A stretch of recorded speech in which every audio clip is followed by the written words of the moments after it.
Bienvenue à Jupy, la brasserie de Jupy.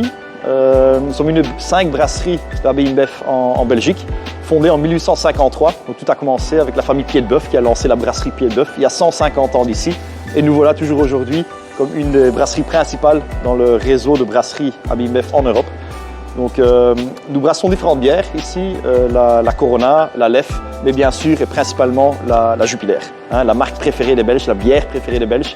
40% du volume qu'on brasse, c'est de la Jupiler.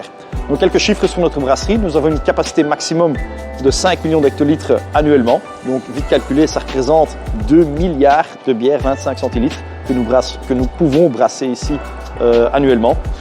Donc pour faire tout cela, on travaille 7 sur 7, 24 heures sur 24, quasi tous les jours. Et derrière toutes ces machines, il y a toute une équipe de brasseurs fiers, de brasseurs qui ont le savoir-faire et l'ambition aussi, la fierté de la qualité de la bière. Nous employons 600 personnes, plus que 600 personnes qui habitent principalement ici à Liège, 20% ici à la municipalité de Liège et 96% la province de Liège. Nous nous sommes fixés des objectifs très ambitieux en termes de développement durable.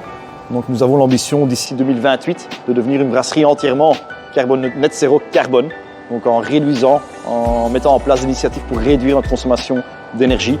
Donc ce sont des objectifs très ambitieux qui vont par contre aider à accélérer la transition écologique chez abbaye InBev, mais aussi en Wallonie.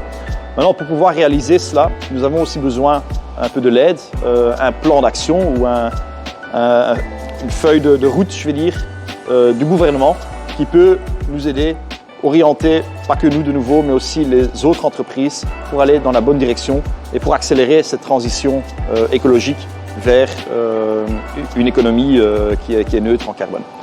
Ça, c'est une chose.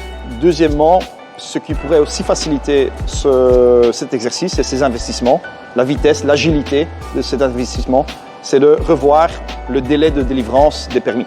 Parce que tous ces investissements demandent bien sûr aussi potentiellement des renouvellements, des adaptations des permis, des nouveaux permis. Et donc avec un délai actuel de minimum 6 mois, ça dure trop longtemps pour pouvoir agir très vite et pour aussi atteindre ces objectifs de durabilité que nous avons mis devant nous. Nous avons connu ces dernières années des années difficiles et je pense que l'année devant nous sera aussi pas facile du tout. Mais en tout cas, de notre côté, on est très optimistes et nous devons rester tous très optimistes du futur. Donc, comme notre rêve nous le dit, we dream big to create a future with more cheers.